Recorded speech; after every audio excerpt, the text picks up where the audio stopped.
Hello there, greetings everybody. Good evening and welcome here to the Prog Monster. My name is Murph. I am the host of this show. This is a show that is dedicated to progressive rock and other forms of rock music. So we're here with a look back at a classic rock album show I do on Mondays.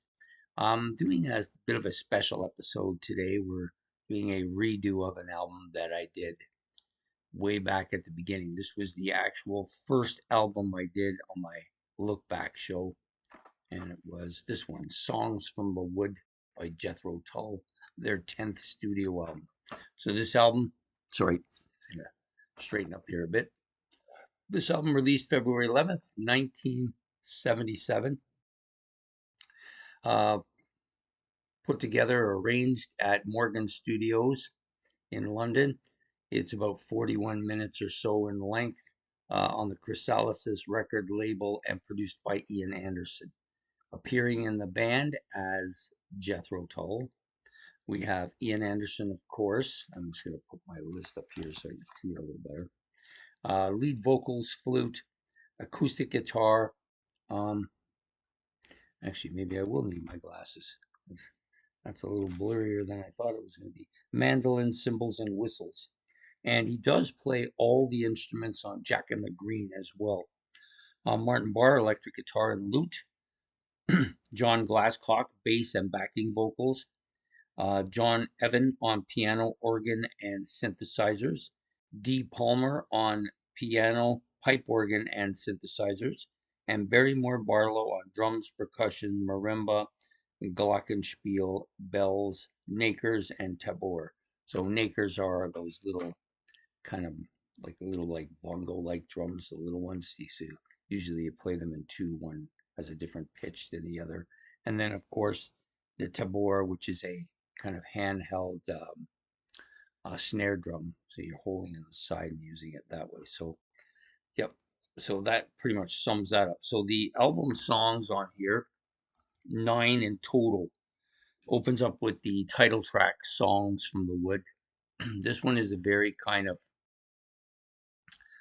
I would call this almost a medieval song. It's got some folky elements to it, some bluesy elements to it, but it has a definitely medieval sound to it. The vocals, I think, are among his best on any song or on this particular track. Yeah, a real catchy track. I like it. It's also one of my greatest hits too, which is where I um, got it first. It was actually the only song I knew when I bought this album. Next song is Jack and the Green. That's the one I previously said. Ian Anderson plays everything on this. Um, this is a pretty interesting song. It's a little bit lower in the register. Lots of little interesting kind of quirky little noises going on throughout it. I do like the kind of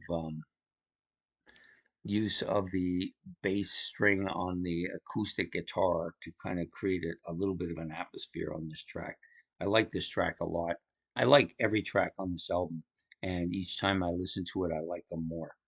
Next is Cup of Wonder. This is got a nice kind of flute part to it at the beginning, but it has a nice rhythm section to it. It's a nice melody. It's catchy as hell. Um, Kind of bouncy a little bit too. And his vocals are great, and the lyrics, like all the lyrics on all these songs, are pretty good. This is probably my favorite though. Cup of Wonder. Hunting Girl, probably the heaviest track on the album. Some real heavy electric guitar on this particular track. It kind of gallops along and moves along at a fairly high pace. Vocals are great. The drums are fantastic here. Heavy bass as well. Easily one of my favorite Jethro Tull tracks, Hunting Girl. Next track is Ring Out Solstice Bells.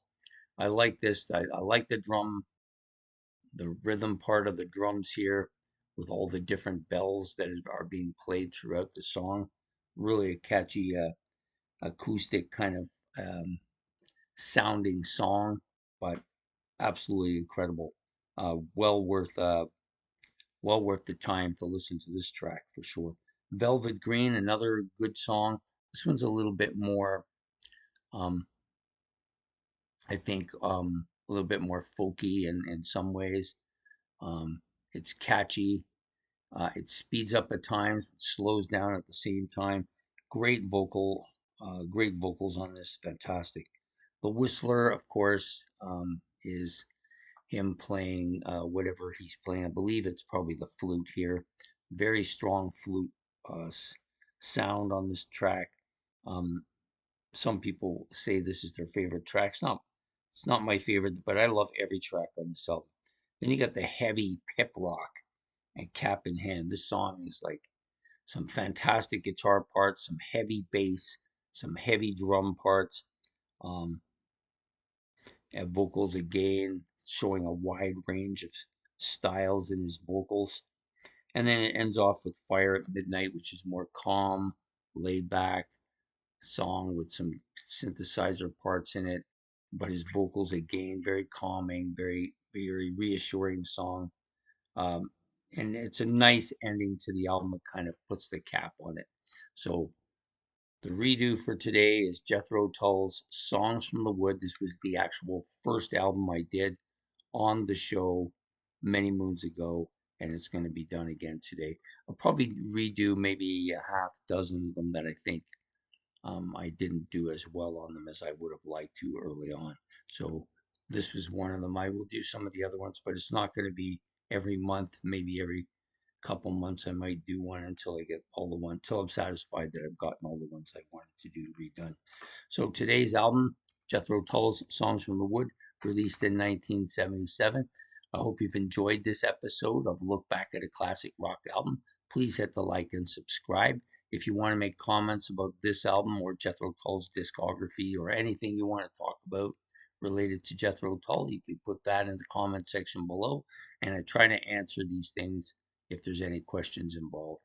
Anyways, take care. Have yourself a good night and a good evening. Goodbye here from the Prog Monster.